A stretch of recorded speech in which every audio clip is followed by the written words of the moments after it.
बिस्मिल्लाहिर्रहमानिर्रहीम। अस्सलाम वालेकुम। लेक्चर नंबर 13 और chapter number first second year discuss करेंगे हम। और टॉपिक है आज हमारा DBMS। What is DBMS? Discuss different objectives of DBMS। What is DBMS? Discuss different objectives of DBMS। ये हमारा क्वेश्चन है। तो DBMS क्या है? Database management system. क्या है डेटाबेस मैनेजमेंट सिस्टम? DBMS पहली बात तो याद रखें कि DBMS सॉफ्टवेयर होते हैं, DBMS फॉर्म्स होते हैं, और इसके नाम से पता चल रहा है डेटाबेस मैनेजमेंट सिस्टम। डेटाबेस को मैनेज करने वाला सिस्टम, और ये सिस्टम सॉफ्टवेयर होता है, मतलब DBMS सॉफ्टवेयर होते हैं, प्रोग्राम्स होते हैं।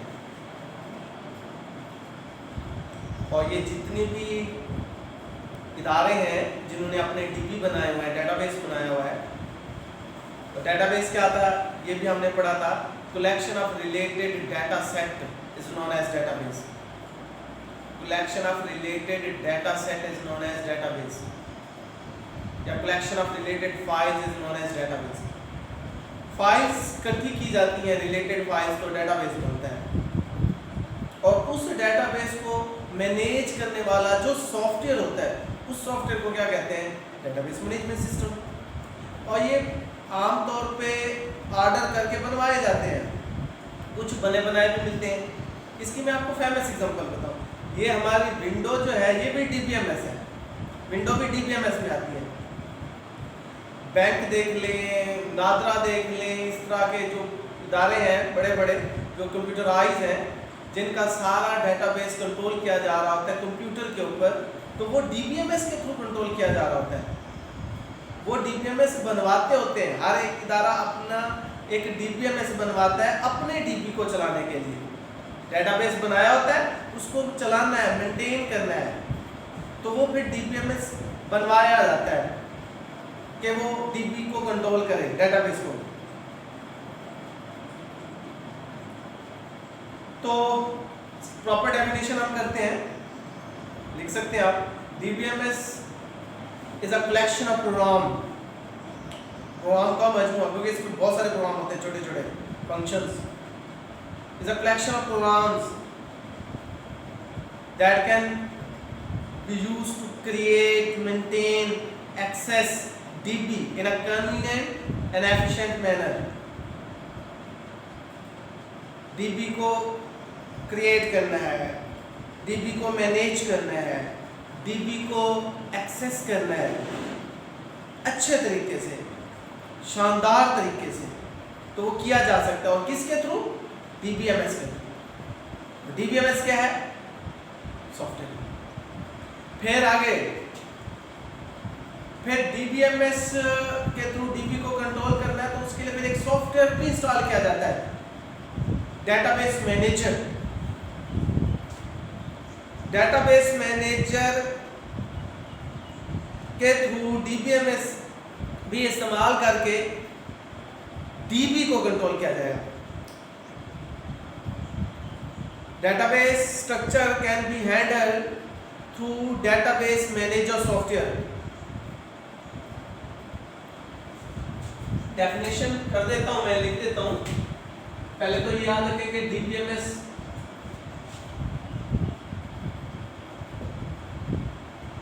collection of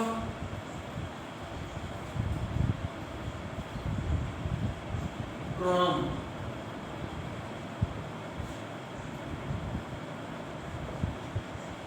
that can create, maintain, access DB database। आगे उसको अच्छा करने के लिए इन अ कन्वीनिएंट एंड एफिशिएंट मैनर, ये भी लिख सकते हैं, अच्छे तरीके से, शानदार तरीके से। फिर इसके लिए एक सॉफ्टवेयर की जरूरत पड़ती है।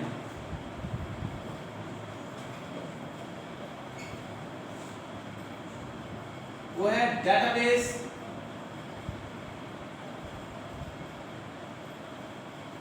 Manager. Database manager is a software that can be used in DBMS to control DB. DB को कंट्रोल करने के लिए ये सॉफ्टवेयर यूज किया जाता है, और ये सॉफ्टवेयर किसके थ्रू यूज किया जाता है? डीबीएमएस के थ्रू। मतलब आपने डीबीएमएस तो यूज करना है, लेकिन साथ ये सॉफ्टवेयर भी यूज करना है। कौन सा?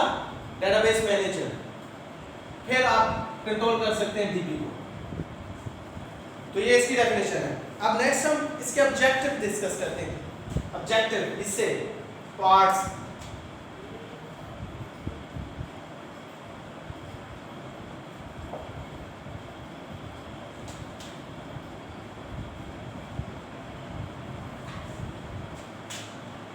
कौन कौन से ऑब्जेक्टिव्स हैं? जैसे शेयर एबिलिटी, ये इसका ऑब्जेक्टिव है। शेयर एबिलिटी, तकसीम करने की सलाहियत, तकसीम करने को कहते हैं share. DBMS provide the facility to share data. A data can be located at single site. It can be shared among different places. Such property is known as shareability. बहुत सारे सॉफ्टवेयर्स, डीबीएमएस सॉफ्टवेयर्स आप देख लें जो इदारों में है, और वो सॉफ्टवेयर जो है, उस सॉफ्टवेयर के जरिए जो है, जो सेंट्रलाइज कंप्यूटर में डाटा पड़ा होता है। अच्छा, सेंट्रलाइज कंप्यूटर को आप सर्वर भी कह सकते हैं। सर्वर कंप्यूटर पे जो डाटा पड़ा होता है वो डिस्ट्रीब्यूट हो रहा होता है डिफरेंट लोकेशन के ऊपर। सेम डाटा और सेम टाइम में डिस्ट्रीब्यूट हो रहा होता है। जैसे आप नादरा देख लें, जैसे आप किसी बोर्ड की वेबसाइट देख लें। वेबसाइट वो डीबीएमएस है, वो सर्वर है, तो डिस्ट्रीब्यूट कर रहा है, हमें दे रहा है डाटा, एक ही वक्त में दे रहा होता है। बहुत सारा डाटा मुख्तलिफ लोकेशन पे सेंड हो रहा होता है। ये क्या है? ये है share ability. Data can be shared among different places. That data can be located at single site. This site is known as centralized site, and centralized site also known as server site. एक ही जगह पे जो data पड़ा हुआ है वो centralised data है, वो सर्वर लोकेशन है, और उधर से बाकी तमाम को डाटा शेयर हो रहा है। इसे क्या कहते हैं? Share ability. और शेयर करने की सलाहियत डीबीएमएस में होती है। डीबीएमएस डाटा शेयर करवाता है, एक जगह से बाकी तमाम जगहों पे भेजा जा सकता है। तो मैं इसकी डेफिनेशन लिख देता हूँ, शॉर्ट में थोड़ा लिखता जाऊंगा, बताया सारा है आपको मैंने, मेन इधर लिखूंगा।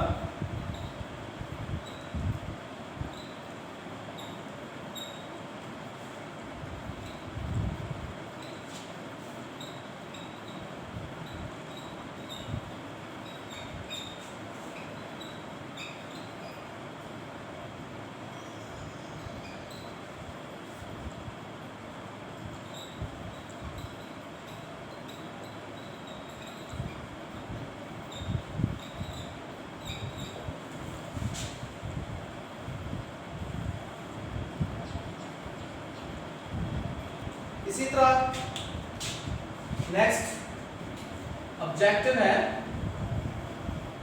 Availability.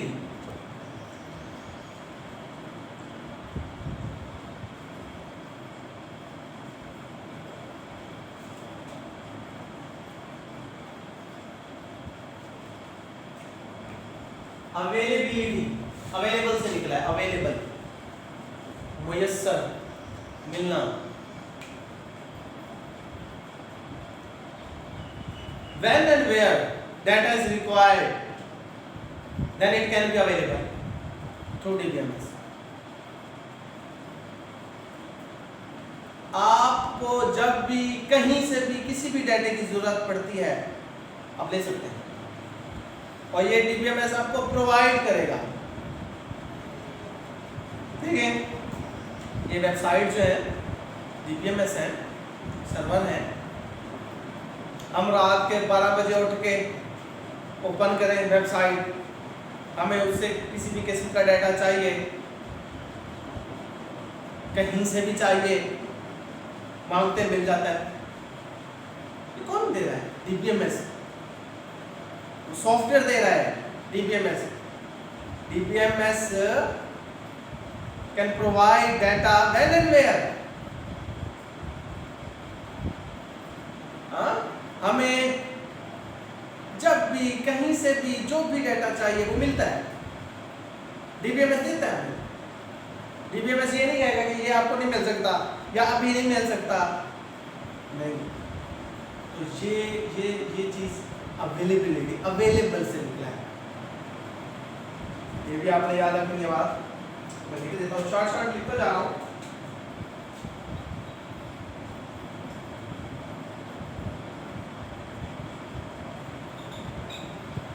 When and where data is required is available. तीसरा ऑब्जेक्टिव है अवेलेबिलिटी। ये अवेलेबिलिटी है।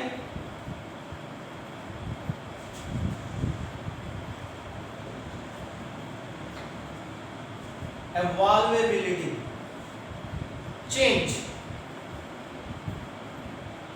चेंजिंग।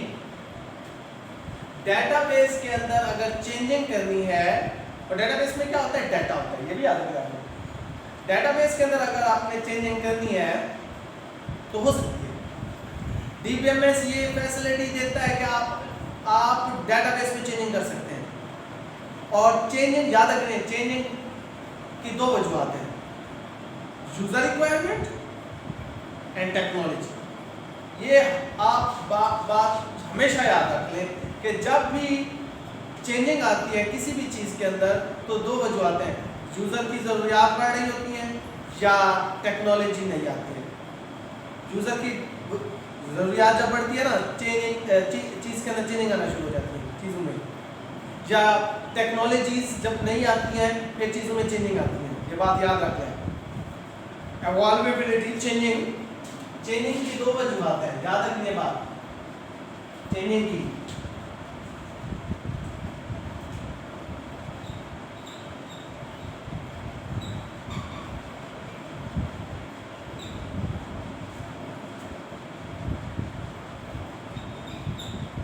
यूजर रिक्वायरमेंट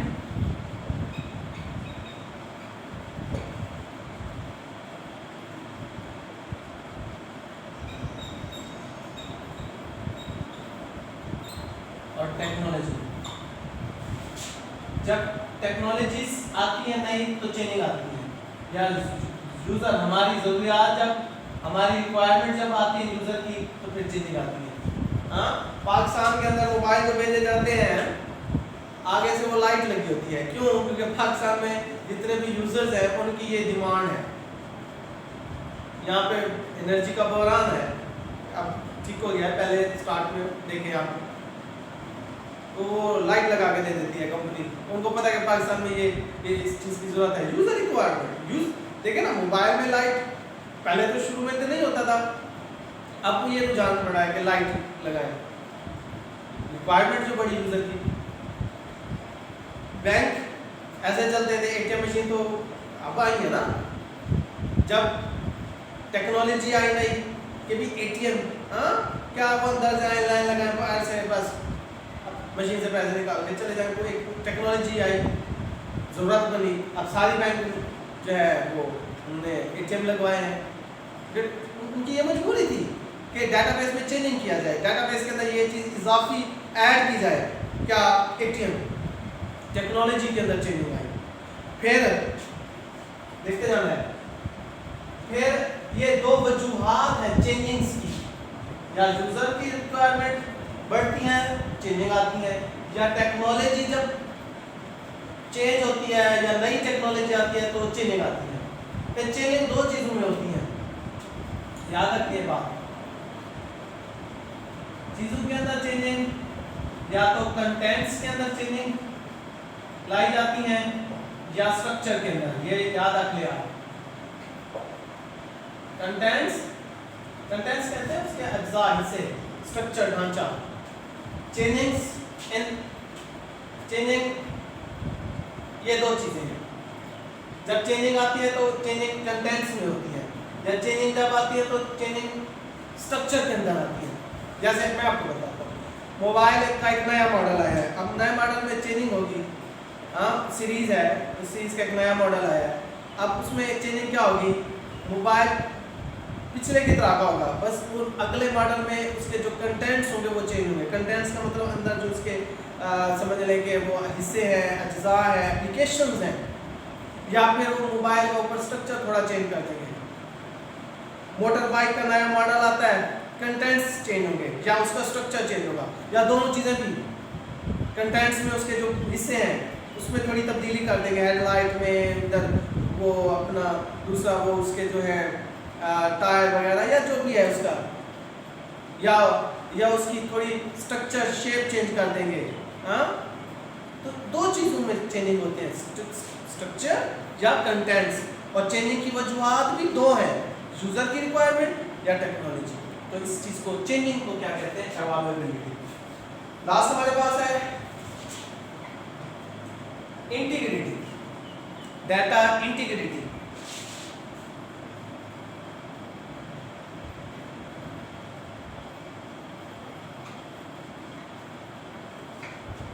इंटीग्रिटी के बारे में तो हमने अच्छे तरीके से पढ़ा था। इंटीग्रिटी एक प्रॉपर्टी है, रिलायबिलिटी, एक्यूरेसी, कंसिस्टेंसी, ये सारी अच्छाइयां हैं of a data is known as data integrity. DBMS enforce integrity. DBMS enforce the user to obey the constraints that are given in a DBMS. पता क्या है, ये constraints कहते हैं रूल्स को। हर DBMS को चलाने के कुछ रूल्स हैं। आप बैंक का DBMS यूज करते हैं, ATM तो यूज करते हैं ना। ATM क्या है, ये ATM भी DBMS का एक हिस्सा है, क्योंकि ATM बैंक का हिस्सा है।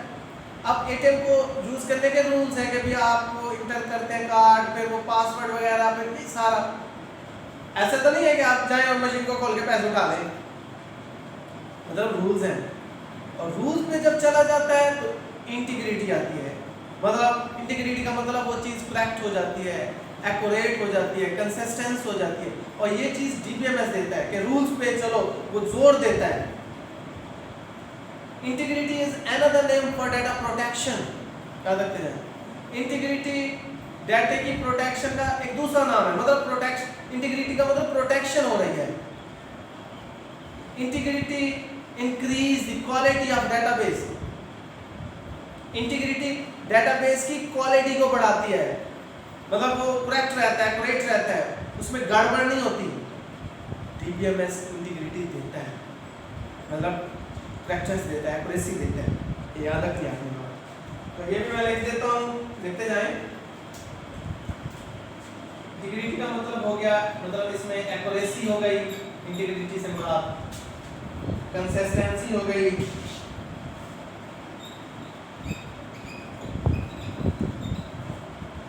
ठीक है, रिलायबिलिटी हो गई ऑफ अ डाटा। डाटा के अंदर जब ये सारी चीजें आती हैं तो वो इंटीग्रिटी हो जाता है। और ये किसके थ्रू अटेन होती है, हासिल होती है? According to the constants. Constants से मुराद रूल्स। और इस चीज पे इन्फोर्स कौन करता है कि चलो भाई इंटीग्रिटी पे चलो, पूरा उतरो? DBMS। बाकी चीजें आपने लिख लेने, क्वालिटी बढ़ाती है। इंटीग्रिटी से मुराद डाटा की प्रोटेक्शन हो गई। Integrity act like a check for incoming data. Integrity ऐसे जैसे डाटा आ रहा है और चेक हो रहा है, डाटा आ रहा है और चेक हो रहा है। Integrity act like a check for incoming data. तो ये भी DBMS के थ्रू मिलता है। ये हमारे ऑब्जेक्टिव्स थे। फर्स्ट ऑफ ऑल आपने इसकी डेफिनेशन करनी है डीबीएमएस की, कि डीबीएमएस क्या है। डीबीएमएस एक प्रोग्राम होता है, सॉफ्टवेयर होता है जो डीबी को बनाता है, बरकरार रखता है, उसको हासिल भी कर सकता है। फिर डीबीएमएस डीबी को कंट्रोल करने के लिए इस सॉफ्टवेयर की ज़रूरत होती है, डीबीएमएस मैनेजर, डेटाबेस मैनेजर। फिर हमने इसके ऑब्जेक्टिव पढ़े। ऑब्जेक्टिव इससे डीबीएमएस के शेयरबिलिटी भी होती है, इसमें अवेलेबिलिटी होती है। शेयरबिलिटी में शेयर किया जाता है, अवेलेबिलिटी में अवेलेबल होता है डाटा, इवॉल्वेबिलिटी में चेंजिंग कोई लानी है वो भी हमने पढ़ा। फिर इंटीग्रिटी भी देता है। तो ये सारे इसके ऑब्जेक्टिव्स